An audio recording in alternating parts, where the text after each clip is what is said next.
আজকে আপনাদের জানানোর চেষ্টা করব বায়ার কোম্পানির কনফিডর এর কাজ সম্পর্কে। এর কার্যকারিতা ও ব্যবহারবিধি সম্পর্কে বিস্তারিত আলোচনা করব। কৃষিক্ষেত্রে যতগুলো ক্ষতিকর পোকামাকড় আছে সেগুলোকে দুভাগে ভাগ করা যায়। এক, শোষক পোকা, যা গাছের রস খেয়ে বেঁচে থাকে।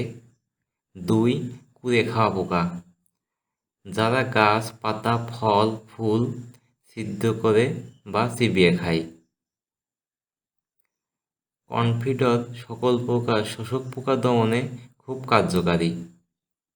কনফিডর এর মূল উপাদান বা গ্রুপ হচ্ছে ইমিডাক্লোপিড। তাই এই একটি মাত্র কীটনাশক দিয়ে আপনি কৃষিক্ষেত্রের প্রায় অর্ধেক পোকার ট্রিটমেন্ট করতে পারবেন। এই বিষয়ে একটু জেনে রাখা খুব জরুরি। ইমিডাক্লোপিড মূলত একটি স্পর্শক, পাকস্থলীয় এবং ট্রান্সলামিনার ক্রিয়াসম্পন্ন অন্তঃবাহী কীটনাশক।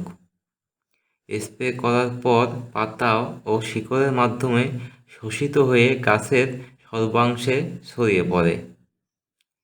ইমিডাক্লোপিড হচ্ছে নিওনিকটিনয়েড গ্রুপের কীটনাশক, যা কীটপতঙ্গের নার্ভ বা স্নায়ুতন্ত্রের উপর কাজ করে। এটি কীটপতঙ্গের শরীরে স্পর্শ করলে বা তারা চুষে খেলে তাদের শরীরে বিষক্রিয়া শুরু হয়। ইমিডাক্লোপিড স্নায়ুর স্বাভাবিক সংকেত পাঠানোর ক্ষমতাকে ব্যাহত করে এবং স্নায়ুতন্ত্র যেভাবে কাজ করা উচিত সেভাবে কাজ করা বন্ধ করে দেয়।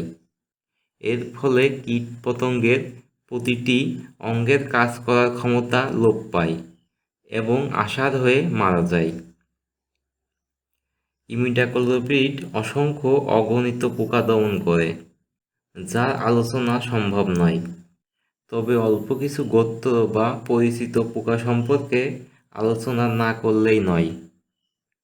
অ্যাফিড, থ্রিপস পোকা, জ্যাসিড, কারেন পোকা, ফলের মাছি পোকা, জাপ পোকা, ধানের নেমাটোডা, এছাড়াও হপার, মলিবাগ, রাইস বোরাস সহ চেনা অচেনা বহু পোকা দমনে ইমিডাক্লোপিড ভালো কাজ করে।